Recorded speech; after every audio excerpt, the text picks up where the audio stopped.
Hey, everybody, welcome back to another episode of the Real Deal Landman Show. Drew Hopkins, Jerris Johnson, we are excited to see you come back and join us for another episode. We mentioned in the last episode, one of the neatest things about this whole Landman Show on Paramount Plus is that it's really putting a light on, just the landman profession and all the big just inner workings of the industry. And one of the things that Jerris and I talked about last week was just how much that reminded us of all the people that helped shape our careers and who were the landmen that we looked up to along the way and continue to look up to right now. And one of those people that came up was Larry Coshow. We both worked with Larry back at Chesapeake for years and just absolutely have enjoyed following his career ever since then. I mean, Larry, correct me if I'm wrong, but I mean, you've done what? Sampson Resources, JMA, Chesapeake, SandRidge, Highland, Sierra Resources, and now Novo. And I mean, you've been able to add some incredible insight to each one of those. But first off, thank you for coming on. And Sure. I guess the number one thing is, are you watching the Landman Show? Yes? Yes. Yes, you are. Okay. So the first thing as we kind of throw to you and just start talking about your career, I would say 11 minutes into the Landman Show, we had everything from, we had a guy get shot in the head. We had Billy Bob Thornton chug a beer, smoke 2 cigarettes. We had maybe 8 to 10 kilos of, we're not sure if it was cocaine or heroin. A truck ran into a plane that had landed on a Midland highway. So at what point did you kick back in your chair and be like, that really takes me back? Well, I can't really associate with any of the things I've seen so far or had any experiences that, Billy Bob had. Well, I mean, that's kind of the joy of it. We're getting, in that first episode, we're getting a look at what Paramount and what the writers of the show have really shown of what their vision of what this landman character is, of Billy Bob's character, Tommy. When you were first starting out, like, what got you into the oil and gas business? What was the thing that really pulled you in? Yeah, good question. Ideally, my intention was to go to college and become an engineer. And, I had a chance to go to the Air Force Academy and out of high school and play football at the Air Force Academy and then go into engineering. But, I just, I guess I was immature at the time. An 18-year-old guy, I'm like, I'm not sure I want to go that far away from home. And so I decided to go to OU, play football, and go to school. It was after the first year of that freshman year that I decided, I need to decide whether I want to be a football player or an engineer because, I'd never made anything less than a B. In high school, I made 1 B and the rest of them were A's. Well, I get that first semester of school, I've got, 2 C's and the rest of them B's. And then that second semester, going into spring ball, I'm like, man, I got a chance to really make some noise here on the football team because that All-American I was playing behind now got drafted. And so I made 4 C's that second semester. So I decided, maybe I need to decide if I want to be an engineer or be a football player. And of course, being the athlete that I was, I chose football. And so I started looking around and I saw the concept of, in the business college, back then it was petroleum land management, not energy management like it is today.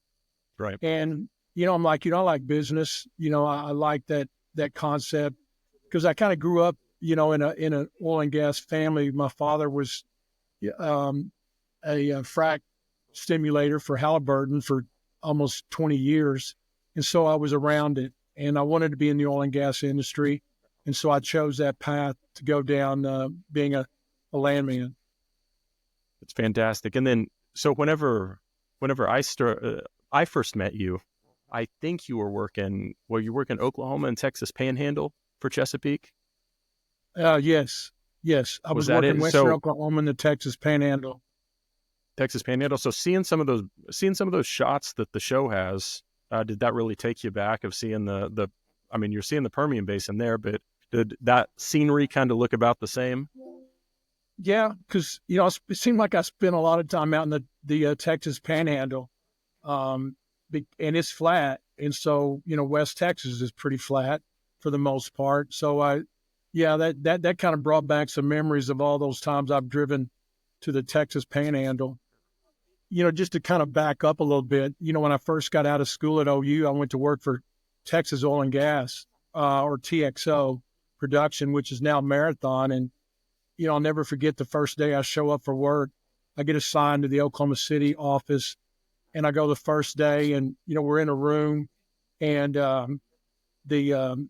my boss was Monty Barnhill, and, drill sergeant background. And he asked a question, hey, is anybody, grew up on a farm or familiar with farms, stuff like that? Well, my hand was the only one that got raised. And he said, you're my surface landman. So they handed me a keys to a 4-door Crown Vic with crushed red velvet seats, bench seats. Nice. They didn't have that stuff. So, man, I'm like, oh, man, I got a car. And then they handed me a credit card that I could fill up anywhere I wanted to. And called my parents. I'm like, hey, man, I'm living the dream, man. I got a company car and a credit card, and I'm about to hit the road. That first year, I put over 80,000 miles on that car. Holy and smokes. Just basically driving, Texas, the Oklahoma Panhandle and the Texas Panhandle, just settling damages and staying out ahead of the rig for TXO. It was a great opportunity. I learned a lot. I had to check my own records, and so I had to go, find out who the surface owner was. But, to date me, back then we didn't have computers, didn't even have cell phones. So you had to use the old phone booth that sometimes you'd see in a town on a corner street, or stop at a convenience store and go in there and back then it was a dime, and then it became a quarter, just to go make a phone call to set up a meeting to meet a surface owner. Holy So cow. in all of these discussions with surface owners, how many surface use agreements did you have to negotiate with a burlap bag over your head and a gun pointed at you? None. That Never can't had be anybody right. pull a gun on me. But I saw it on threaten me or TV. tell me to So leave. What was, how about the worst, I don't want to say the worst confrontation that you may have had, but do you remember any salty episodes of going out and talking to different owners? Yeah. I mean, because a lot of times you had to go to their turf, and most of the time they were on a tractor, or they were out cutting hay or wheat, or fixing a tractor, that kind of stuff. So I just showed up and or they'd tell me, hey, can you come back tomorrow because I'm really busy. But nobody ever pulled a gun on me. I never really had any confrontational encounters with anybody where they say, hey, get off my land. You're not welcome, because most of the time they knew I was bringing money. That's right. And most of them wanted a well on their property, and they wanted the well named after them or after their wife. So we were always changing well names to fit the, just so we could get that signature on that agreement. Changing the well names after they go through a divorce, messy divorce, and have to change it from Cynthia to Tammy or something like that. Yeah. It's always nice. Close to the burlap, most of the time I had a Underwood typewriter, so because we didn't have computers, and I had the little blue ink so you can make copies. And so I literally typed the surface use agreement on the back of my car, because it had a nice little hood, little square. So I could set my typewriter on that and type it out, get a draft paper, put the dollar amount that was agreed to. I was a notary.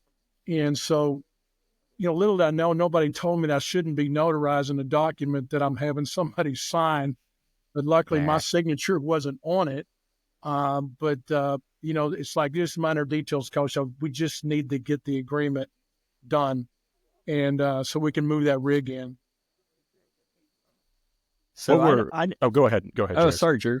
No, So I was gonna say, so I never had the chance to work with Larry directly at Chesapeake.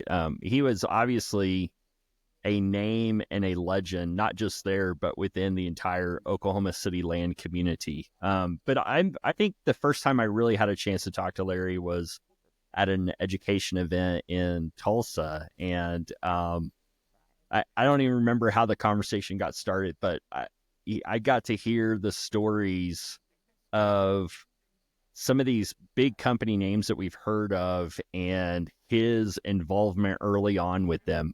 And I was just mesmerized. And I think by the time we got done talking, we looked around, the room was empty. But, there's some stories there that I don't know that a whole lot of people realize, like your early involvement with SandRidge and your early involvement with Chesapeake. Right. Enlighten some of our listeners about some of the, a true pioneer is what you've been in the Oklahoma City land community. Yeah. So tell us about some of that stuff that you've done. Okay. That me getting to Chesapeake was a kind of a story in and of itself.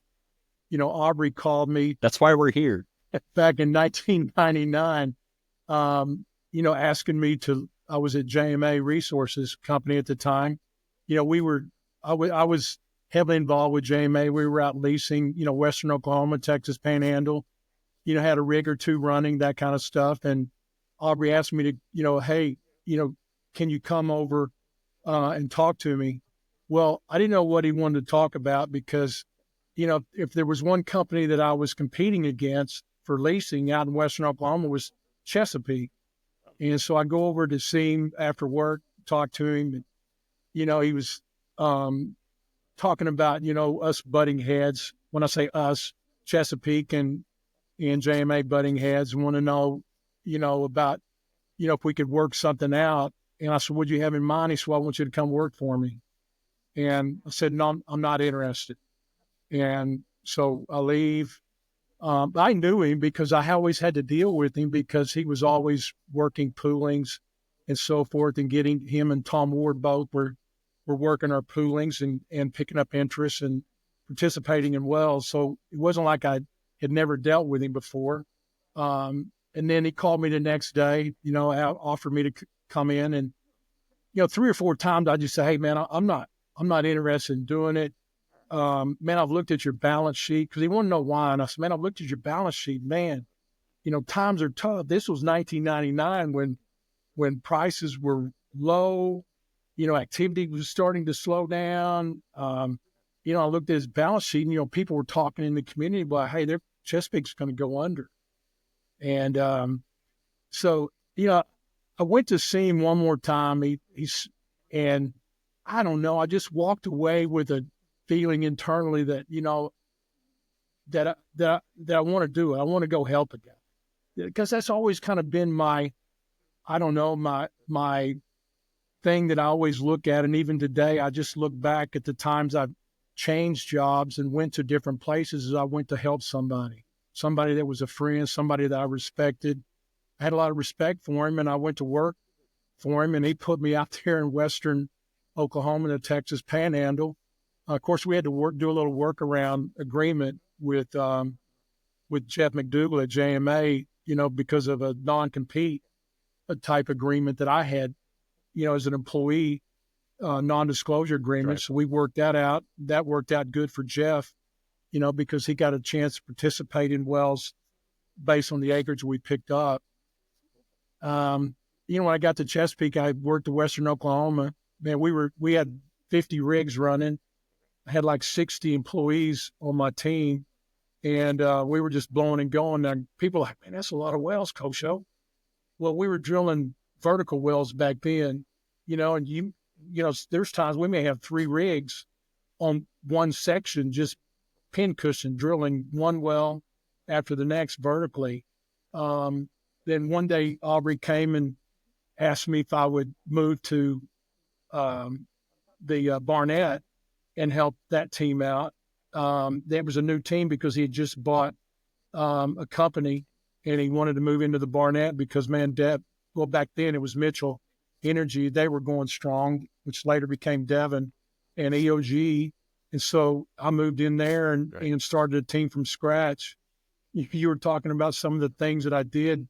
We were kind of late in the game, so to speak. Not really late, but the party had already started, and we'd already missed a few dances, and we needed to pick up acreage. And of course, you're working in metro, high density homes, all that kind of stuff. Yeah. And I came up with the idea to do a little event, and rented out a convention center in one of the counties, and put on a little, barbecue, and we basically put on a little presentation that, who we were, because nobody knew who Chesapeake was.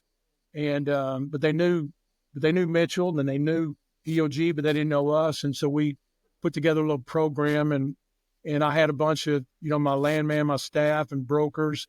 We had, back then we had computers by that point in time, and we were signing up people, leasing. You bring your deed in. I mean, we put it in the print, we put it in the radio, and the next day Aubrey calls me and he said, "Hey, what'd you do in Fort Worth last night?" So, man, we had a party, had a big barbecue feast, had a big lease signing party, and we signed up a bunch of leases. And he said, "Man, I just got a really strong call from one of the CEOs, and asked him, what were we doing down there, having a lease signing party." And I said, "Well, man, Aubrey, we're a little bit behind. We need to catch up." And he said, "Well, how'd we do?" And I said, "Man, we knocked it out of the park." And so he was glad to see that we did something like that. And it wasn't something Do you remember how many leases? Man, how many leases you might have signed from that? Oh man, we signed well over. There was probably 500 or 600 people that showed up, and then they're calling their people, some of their friends on the phone and family, saying, "Hey, you need to get down here."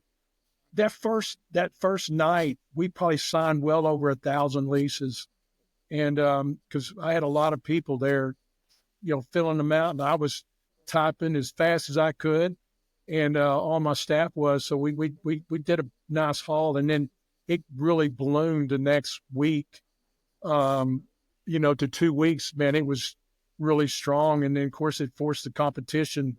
It caused the prices to go up naturally, but it was better for those people as well. Did you invent the town hall leasing strategy? Yeah, I did. Because not too long after we started the Barnett, Aubrey moved me over to East Texas, to Haynesville, and we did the very same thing there. And same thing happened all again. We really got in there. That was my last stint at Chesapeake, was the Haynesville, East Texas. And in that 1 year, we leased over 1 million acres in East Texas, and Louisiana. Did a great job. At the same time, we were running a pretty aggressive, drilling program as well. And then we were looking at, you were starting to hear a little bit about the horizontal stuff there early on, and we started drilling some horizontal wells in with some of our vertical wells to start developing that horizontal play that was going on out there. So Larry, I don't know if we were at the same event, but I almost feel like we were.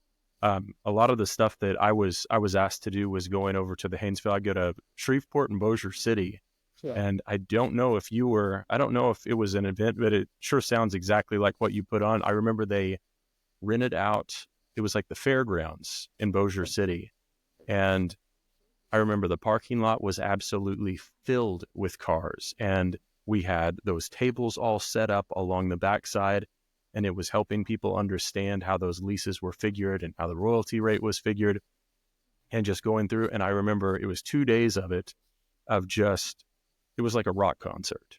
It was absolutely amazing to be a part of. And then many times going back after that, I would venture to guess that you and I were at the same event there. And that was one of the first things that I remember from my time at Chesapeake as well. Yeah, that was toward the end of my time there at Chesapeake.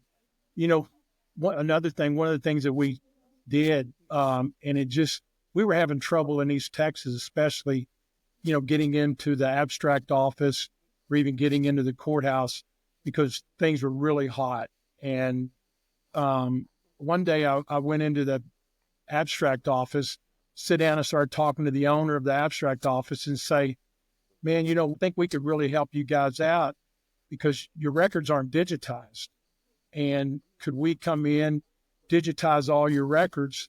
And we've got the software program. Because at the time, Chesapeake, we were just starting to work on that internally, writing, programs and software to be able to do that. And of course, they were asking a lot of questions. Well, who's going to pay for this? Listen, we'll pay for everything. We'll digitize, all your indexes, your documents, everything. And then, we'll put in the computer equipment, for you to have a desk or, some workstations for people to come in and do that. Now, the only thing is, if we do this, we would like to have, so many guaranteed spots, to be able to come in and do that because, man, it was really hard for us initially without that we'd have to take a turn. There were so many people wanting to get in, so you can only work an hour and then you'd have to go off an hour and let somebody else work an hour. So, we did that. And I got another call from Aubrey when found out that what we had done, our competitor had found out, and the CEO voiced his displeasure over what we did. And I told Aubrey, I said, we left some room. We didn't take all of the workstations, but, we left some room there. So that kind of eased some of the stuff. But that was one of the early things that we did that ended up Chesapeake doing that in other counties and other areas that they worked at was digitizing the records. I think that was one of the first things that you and I had talked about of the importance of digitalizing all of the records of a company and how you were really passionate about making sure that Chesapeake and all of those other companies were able to get all of those records off paper files into digital records, and they'd be that much more effective afterwards. So yeah, you definitely spearheaded that charge. Yeah, we didn't buy the business. We helped. Yeah. And because it helped us. And then, every month they got the updates, we'd hand deliver them and they had the updates on their computer the next day. Fantastic. Which was helpful to us as well as our competition. So tell us a little bit about the transition from Chesapeake to SandRidge. My first entrance that was a story. At Chesapeake was right after that split happened, and there was, somewhat of a recruiting battle trying to get the different people to the different companies. But I know that you were there early on at SandRidge, and I don't know that many people realize how instrumental you were to its foundation. Yeah. Tom retired in, I think it was that was 2006. He retired in February of 2006. And I think then by the end of his non-compete, he entered into an agreement with Malone Mitchell at Riata and, bought that Riata's the company where they were primary focused out in West Texas, way West Texas, and down around Pecos. And, the minute Tom's non-compete, came out of place, he reached out and asked me if I would come and help him, start, what he named SandRidge, because he had just bought Riata, just closed it. He and Malone Mitchell pretty much had kind of a partnership because Riata was still in play and Malone was still into the play. And so, Tom needed help just to continue the business as usual concept. And he asked me to, come and join his team. And I was basically the first employee that he hired once he, entered to the agreement with Riata. Man, the hardest thing I've ever had to do was go tell Aubrey that I was leaving the company.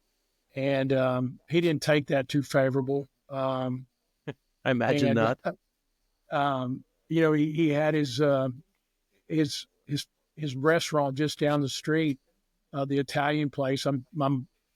The memory of the name escapes me right now, but he had his place, and man, he talked to me 3 or 4 days in a row saying, "Hey, don't do this, let's stay."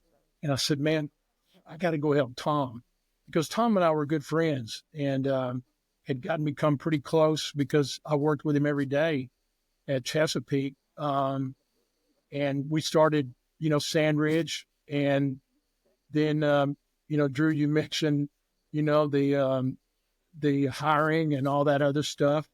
I had several people wanted to come, and join what we were doing. And that in and of itself didn't set too well, with Chesapeake, and rightfully so. I understand all that. But we, were charged with putting a team together. And of course, we started out as a public company.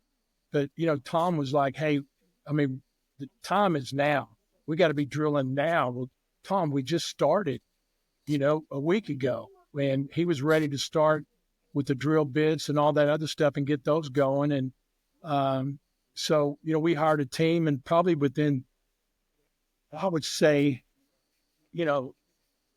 3 months, man, we were already running 15 rigs, and put together a really fine team of land people. And Tom wanted to set, SandRidge up just like Chesapeake. I want you to set it up just like Chesapeake. Everything, all the disciplines, reporting, all that stuff across all, channels of communication. And so we, put that together. And then we took the company public a year later. And 2000, that was 2006. 2007, we took the company public, and made SandRidge public. And it was like the highest, opening, IPO at that point in time that the private or the public company trading had seen. I think our stock opened at something like 18, and it closed at like 26, in 1 day period. And then, man, when we did that, the company really took off, and we had a great team, a lot of people, a lot of success, doing that. Absolutely. It's just a combination of, I think that's a steady point throughout your entire career of all the different companies that you've worked for. You've been able to surround yourself with really good people. Know the talent, and you also know how to put in place being able to provide that structure and that balance to be able to make sure that, land processes and just everything else that goes along with kind of that executive management run smoothly, which is always, it's incredibly impressive. When I look back, the people that I, brought in on the land team, it wasn't long ago, I kind of reflected back on, the people that came on board and, joined our team. And man, you look at that team today, and man, it's a who's who. I've got some of them are absolutely. CEOs, some of them have started their own companies, and it's just, it was truly amazing. It just, it just goes to the talent that, and the passion that these people, took on, and being successful and wanting to grow and be a part of something special. And that's what being at SandRidge was. It was a very special time. That's awesome. It really does show that the right people were you guys were finding the right people, but also a huge part of that was those guys were being trained by some of the absolute best. And that just is a feather in your cap, even whenever you are wearing your cap, which I know is right next to you. But you've put so many people in those good positions to where they are in leadership positions just all over the country right now, which is great.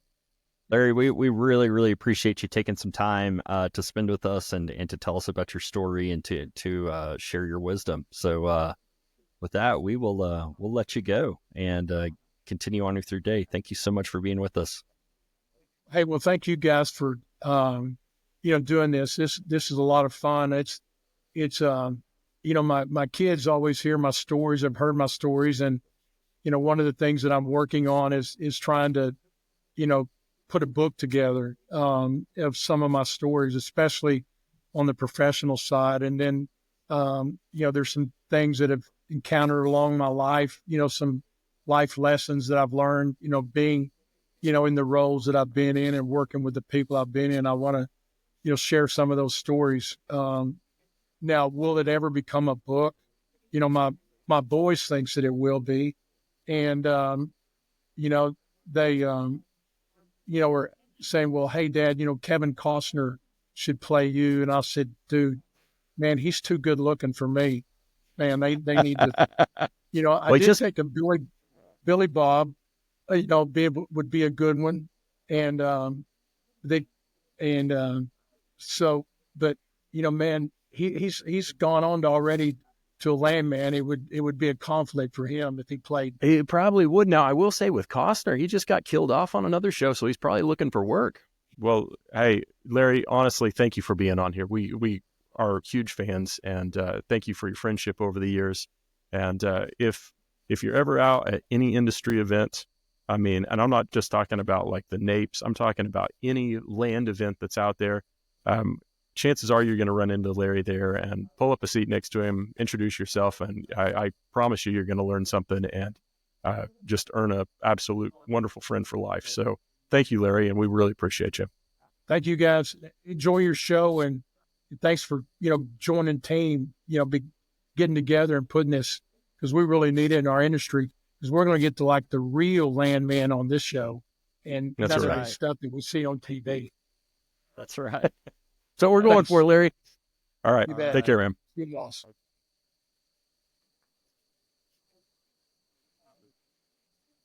How cool was that?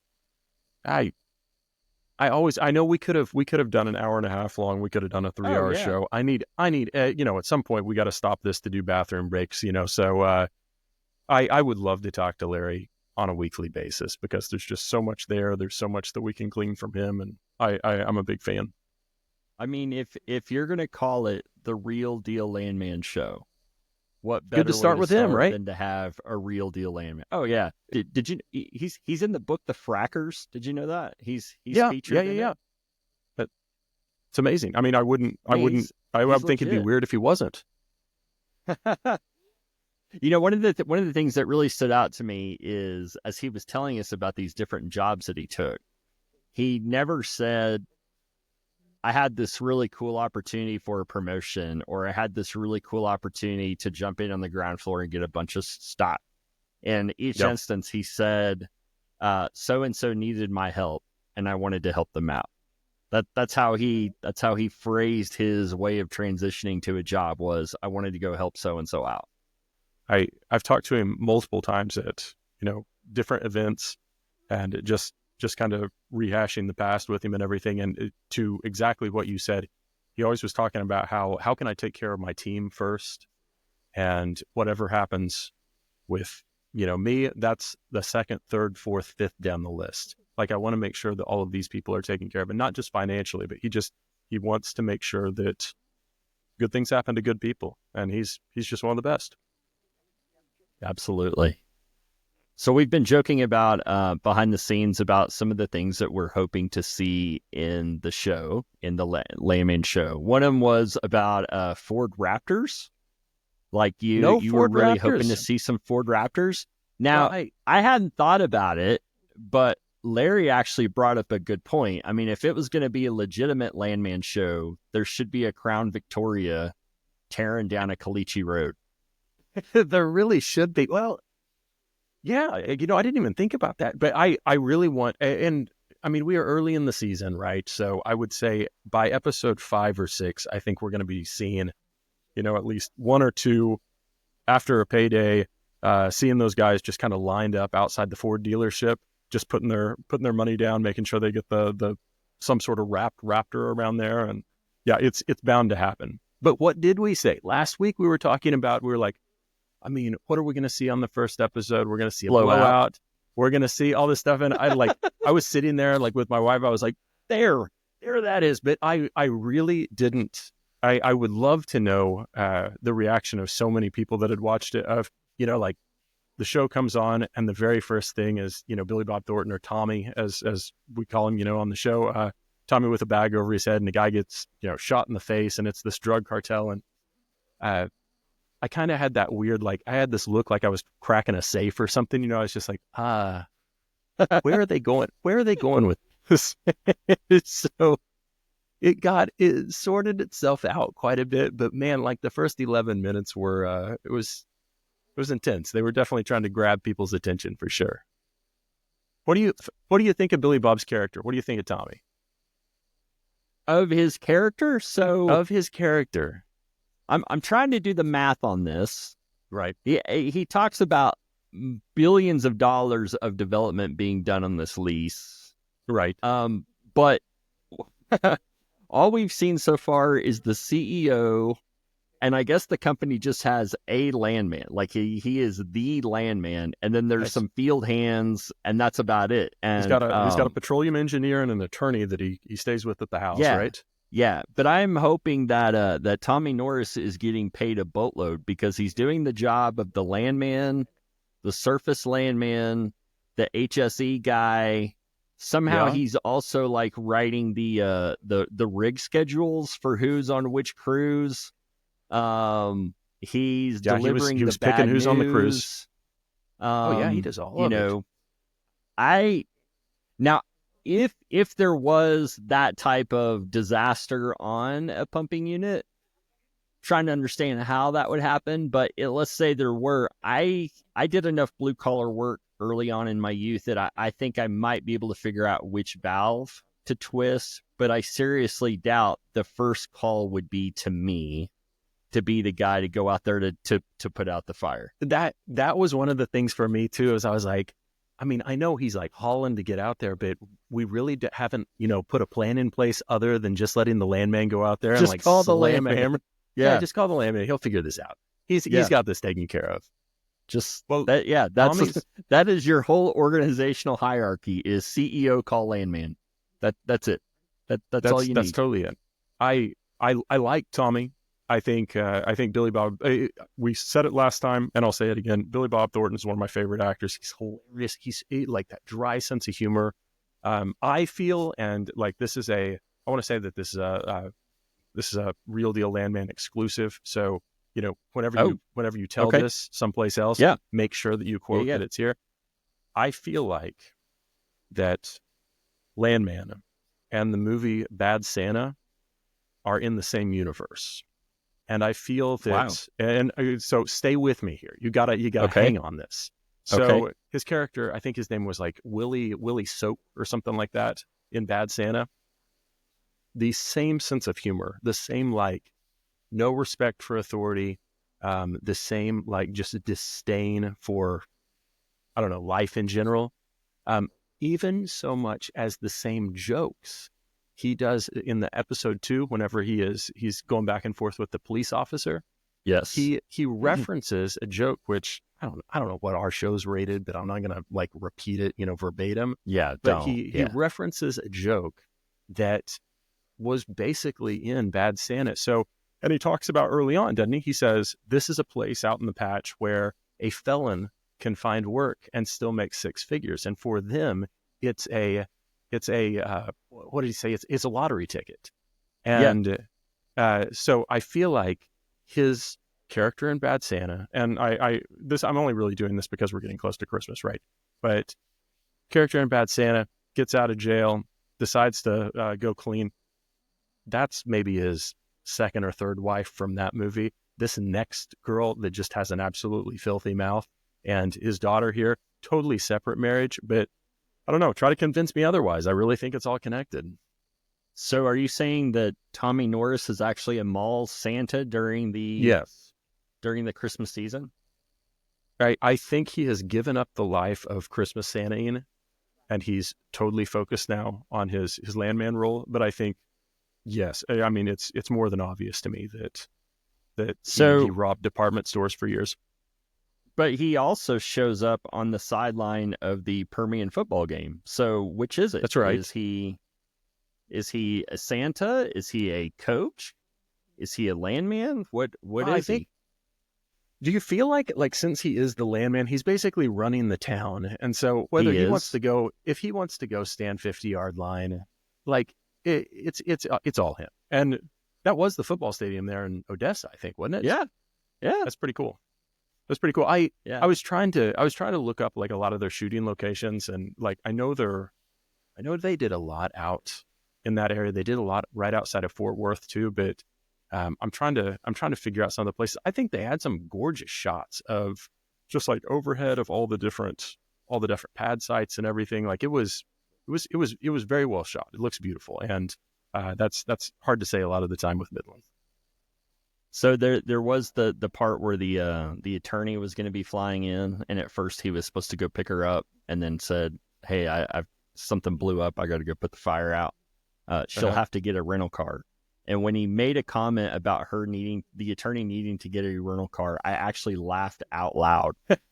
And I just said, like, no, good luck with that. You know, if there is a rental car, it's going to be a minivan with a flat tire and just like caked in red dirt. That you're right. If there's actually a rental car available. I can't remember.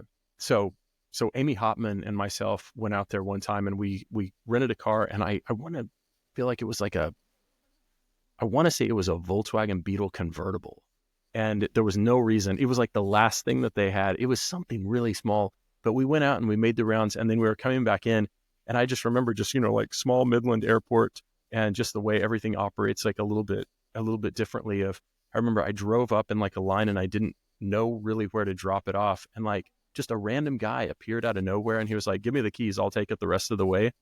And we were in a hurry, and we went off, and I got an email like a couple weeks later from Enterprise, and they were like, "Hey, we didn't get the car returned." And I was like, "Oh my gosh, the car got stolen." I gave the keys to a random person. It ended up, it was okay. It was not stolen. It was found on the lot. But yeah, the Midland is a different place. It's very, very friendly, very much a lot of what we saw in the episode. But yeah, there was a lot of liberties taken for sure. Yeah. So you mentioned something in our notes. You said something. Did anyone else have the American Petroleum Institute commercials? I didn't get any. Did you get API commercials? Did you not see them? No. Okay. Now I don't want to be like controversial. I don't want to be like, I want to be very right down the center of the lane here. I love the American Petroleum Institute. I think they're fantastic. I want my daughter to grow up and marry one of the American Petroleum Institute people. I don't know. Like, they're fantastic. The commercials that we had, I had 3 of them on ours, and it was right in your face. And it was like, "Hey, we know, we love drama. There's all sorts of drama on this show. Just letting you know, in the oil patch, not really that much drama. Things are pretty cool. It's a very boring job." Like, and they downplayed the craziness of the show. Does that make sense? Yeah. And I can see why. Like, I mean, that part I totally understand. Of they're watching out for the industry. They're making sure that nothing is overblown, or it looks like too dangerous, or it looks like, there's too much craziness that goes on in this. But like on the other side, like I'm like, people that are watching this hopefully know. They're watching it like Yellowstone, watching, like it's in the similar vein of, that's not really how like ranch life is, right? For like Yellowstone. Or so, like the thing that I was talking about today is, I was like, there's a show on every Monday night that you might know on like USA Network, WWE Wrestling. Like, in the middle of WWE Wrestling, we don't go to commercial, and it doesn't show like Oklahoma State University wrestling program, and it's like, listen, just letting you know, like I know you saw a suplex there. That's not exactly a suplex. That's not how this whole thing works.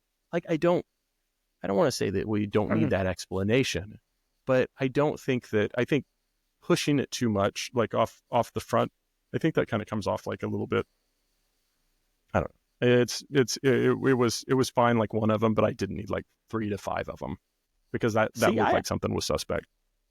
I feel like that in your case, obviously it's all data driven, right? So you were being fed commercials that would be more for a more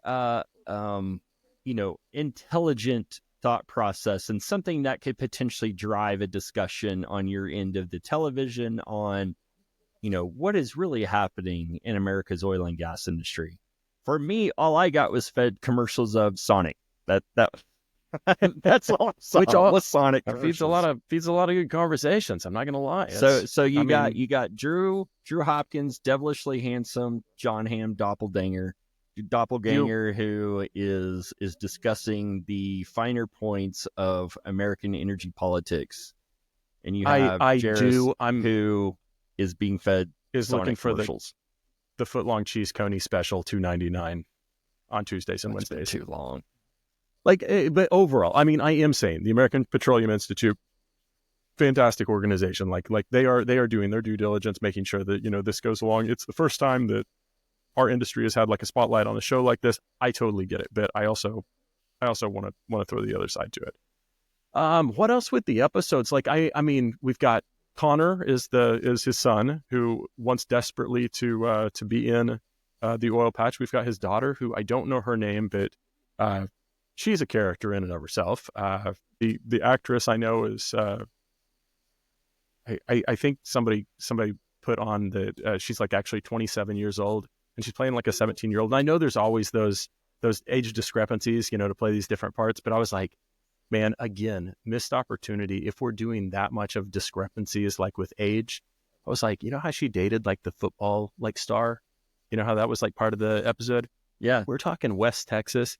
Should she not have had like Jason Vanderbeek as the West Canaan Coyotes? Oh yeah, that would have been if he had been like, yeah, I'm kind of a football superstar, or whatever, like would have popped me so much. That would have been awesome.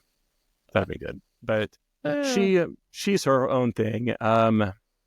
We did see John Hamm just a little bit in it. His character, I think, will be more defined over the next few weeks, as he's like the owner of the company. He's who Billy Bob yells at on the phone every once in a while.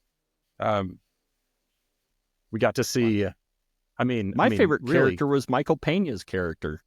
I know, and I keep hoping that maybe they're going to find that the worst didn't happen, because he was like my favorite guy in it.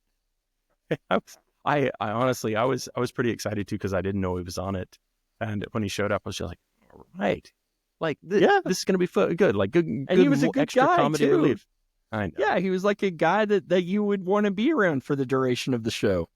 I feel a little bad of Connor, like has a first day where he gets like.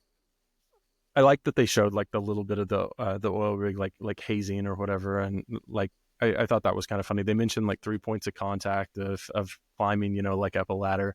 He did not do it well. He fell. So his first day on the job, like he's excited, like he falls. He kind of bonds with him, and then like day number 2, like his entire group just gone, evaporates. So it just absolutely just gone from the face of the earth. So. It's a rough 2 days. Not gonna lie. Yeah. People ask me all the time, like my first day of like Chesapeake, and I can't compete with Connor. I'll tell you that much. It was interesting watching him be in a crew cab truck, and he was the only gringo that was in there, and everybody else is speaking a different language. And I have totally been there. I was early days when I did some oil field work, I was placed with the Hispanic crews, and thankfully, luckily, I knew enough Spanish to where I would know if they were talking about me or not. But just are you bilingual? Totally out of place. Yeah, no kidding, dude. That's awesome. That's really cool. That's good experience. That's a really cool experience. Yeah, we have received some reviews. Well, lay it on me. Yeah. So we got somebody who I know. We'll just call him Tony. He said, just listen to your new podcast. I think this is going to be very entertaining. And he asked, how often are you going to do these? And our hope is at least weekly, right? We hope weekly throughout the first season for sure. And then we got another one. Enjoyed listening to your podcast today. Great job. I was disappointed you didn't share any Mr. Potato Head stories, though. And that's going to be my mom's just learning how to use the computer, so she's going to be weird on some of these comments. What's Just the finished Mr. Potato Head deal? Do you know? He's a landman. Maybe we'll get him on here sometime, and he can Oh. fill us in on the Mr. Potato Head character. I don't want to. I I like don't want it. to ruin it. Yeah. I like it. Just finished the podcast. I'm not a landman, but it was really entertaining. You two have a good podcast duo vibe, and I've listened to a lot of podcasts. I mean, I don't want to say it's going to be, taking over Joe Rogan at some point.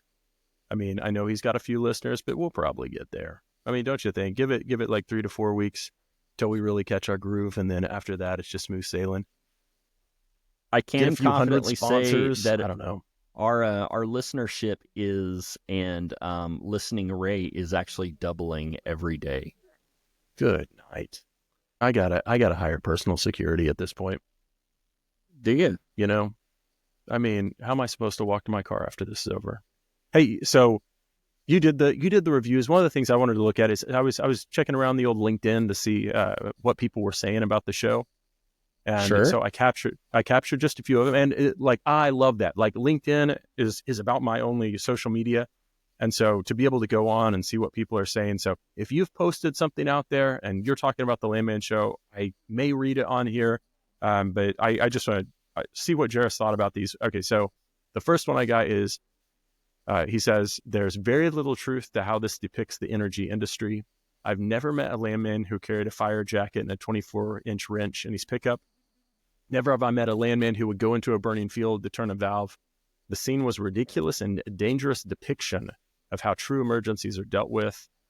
Many more errors and flat-out lies. The most egregious, and I read egregious, and I was like, man, I'm from Ponca City. You got to slow that down. Like we got to shorten some of these words.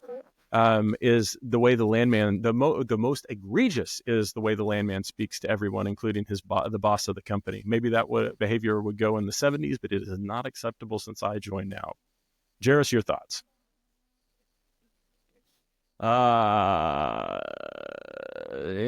It's. I mean, I don't. Yeah, there's a lot of. There's a lot of truth there. No, there's a lot of truth there. I would say, and I mean, again, like the API thing, correct me if I'm wrong. I mean, they're not making this. If they were making this to really be a landman show, it'd be interesting, but it would honestly just be a ton of these guys. And I got my landman blue blazer on today, right? And it probably wouldn't have the excitement. Yeah, this looks very napey today. Yeah. I know they're making the show to get the viewers. They're going to take certain liberties with it. There's going to be a lot of things that we probably don't agree with. There's going to be a lot of things that we can really pick apart or put under like a magnifying glass here. But on the whole, it causes a discussion, right? And that's what we're really going for. The second one I've got is really enjoying this so far. It's a great show that I focused my career on. That said, a couple of things stood out. Watching Billy Bob run around, interacting with the police, and even working on the service rigs felt very off. As a landman, I've never picked up a wrench unless I'm helping a farmer in a barn. The police interaction also felt very dramatic.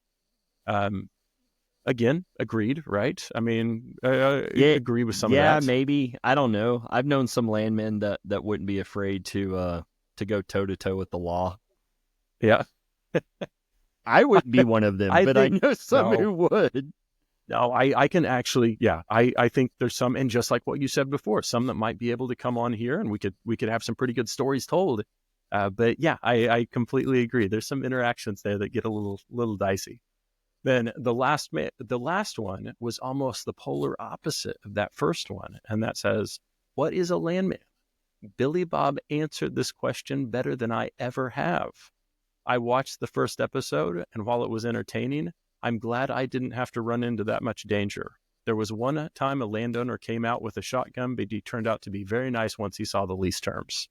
So we've got, just like with everything else, we've got polarization, right? We've got people that really, really are, looking at this and finding, the issues. And we've got other people that are, saying, hey, I've run through some of the same interactions, but I'm just seeing it more as a show. So That's what's going to be fun about this. And that's what's going to be fun about the conversations that we're going to have about it, for sure. Yeah, there is one thing that is often said about the landman career. And in fact, the Landman Club has a video that talks about what a landman does. And a phrase that is used in it, I think more than once, is that a landman wears many hats. And that's absolutely true. Like it's a very, very dynamic profession. Hollywood is dramatizing in terms of how extreme the differences in what that profession can be. Certainly not as dangerous as what's being depicted, but yeah, it's definitely a place where, or a job where you wear a lot of different hats and you do a lot of different things. And dare I say, it's a lot of fun. You dare. You definitely dare. It is a lot of fun. It is a lot of fun. Well, this has been a lot of fun, and I think we've covered a lot of ground. And that kind of brings us to the end of episode 2. You should have worn that whenever Larry was on. Larry's got one of the best cowboy hats I've ever seen. He does. I know this isn't really a cowboy hat. But it is my favorite hat. Yeah. When you see Larry across like one of the Nape auditoriums or something, like he looks like he's straight out of casting, like for this show. Like, I mean, he's got the cowboy hat on, he's got the boots. Like, I mean, the guy's living it. He's fantastic. That's oh yeah. I mean, pretty salty hat you've got there.